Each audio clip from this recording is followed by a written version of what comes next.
Hey guys, so this week we're going to take a look at three different tricolor decks. Last week I kind of went on about whether or not it could be workable, and just, some different kind of waxing poetic, as I put it in the article, about, three color in Pauper and some of the fun things you can do with casual when you come to three color decks. So this week I decided I promised last week that I would finish up with a whole bunch of other examples of three color decks when it comes to Pauper, so I figured I would do three versions of three, and this is going to be the first one we're taking a look at here. This is not a list that I created. I do believe, I had this from years ago. I played and I took a break, and I found this file in my old decks folder, but I want to say it was by Pure's own Lord Armin, but I'm not totally sure, so we're gonna just go with the fact that it's not a deck that I created, but it is one that I've played many times and I've had a lot of fun with. I have not made any updates to it, so it's still relevant as of whenever that deck came out, or was put together by whoever made it. But anyways, so this is a blue, green, black, or BUG Aggro, as I like to call it. This deck has a lot of fun stuff in it. You've got some of my favorite color combinations here, because black gives you creature kill, green gives you land ramp, and then blue gives you card draw. And this deck kind of brings in all those aspects. If we start off with the creature kill, we've obviously got 4 Doomblades. It's a great, kill spell in this format. It does kind of suck because you do occasionally run into black decks, and then you've got 4 dead cards. But it's as far as it's a good creature kill. It comes in at a good cost, and it's instant speed, so you gotta love that. The next one we have in here is 4 copies of Agony Warp. Now this one is usually considered a little less powerful than Doomblade, because Doom is a all-out kill. Agony Warp is just -3, so anything with toughness greater than 3 you cannot handle with Agony Warp. But it's a great card because you can do a lot of stuff with combat tricks. Giving attackers -3, -0 into one of your blockers is something that works out really well. So that kind of makes up the creature kill in this deck. We do get a lot of card draw based off of creatures. It's always fun to have that going on, because not only do you have a spell that's card draw, but when you have it on a body, it's almost like 2 spells in one card. We have a full set of Mulldrifters here. I don't know what I can say about Mulldrifter. It's really a staple blue card for Pauper. And then the staple black draw is Phyrexian Rager.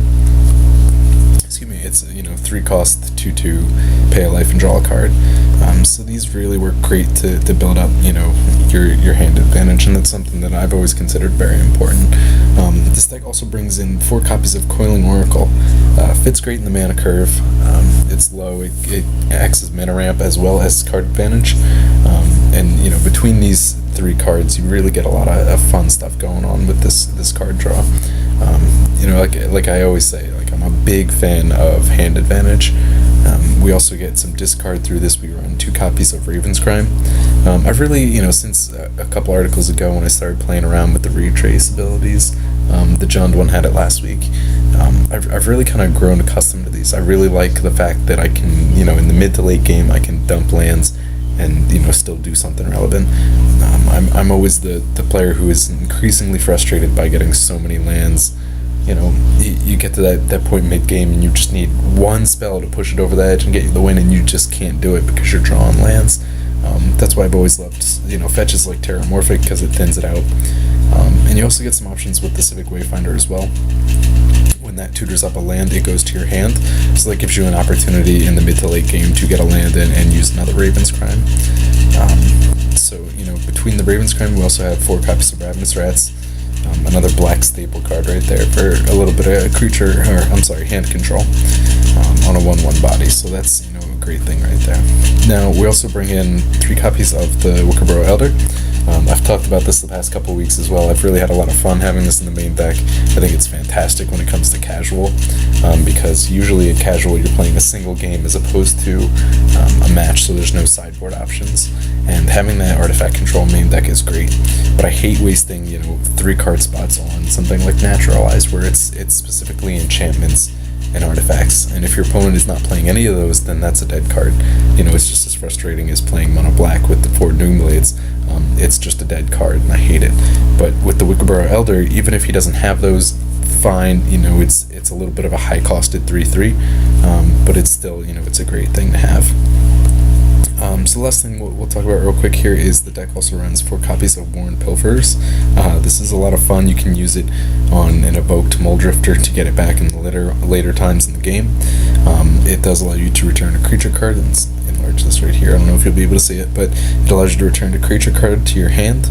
And if that creature was a Worn Pilferers, then the Worn Pilferers that you just played gets haste. So you got to be careful with that. I think, and you'll see the video, I make a couple mistakes as far as, playing one after combat and getting a Pilferers back and giving the one haste, and then it's useless because combat's passed, and it might as well have had Summoning Sickness in the first place.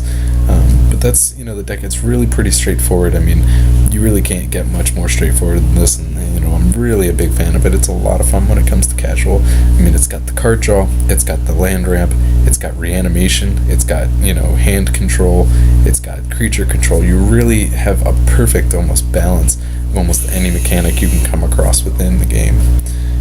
Now there's a sideboard to go with it. I'll just show you real quick. I don't remember if this was intended to be competitive at the time. I'm really not sure it would hold much ground in a competitive field right now.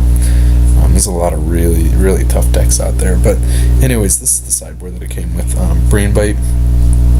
If you're going to attempt to play this with competitive, you may want to make some switches here.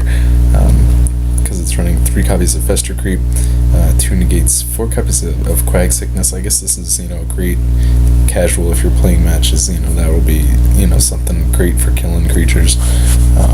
The Grave Hate, I am becoming a little bit more of a fan of it. Maybe a Bog in the main deck would be a better answer instead of wasting 2 spots to the Relic in the sideboard. But, there you go, that's the deck. I really don't know what else I can say about it. I will just, say I do recommend giving it a try. I mean, like I said, it's got all those aspects that you could want from a deck, between the draw, the reanimation, and the control. So there you go. I hope you give it a try and check out the other ones, the other decks we have in the series.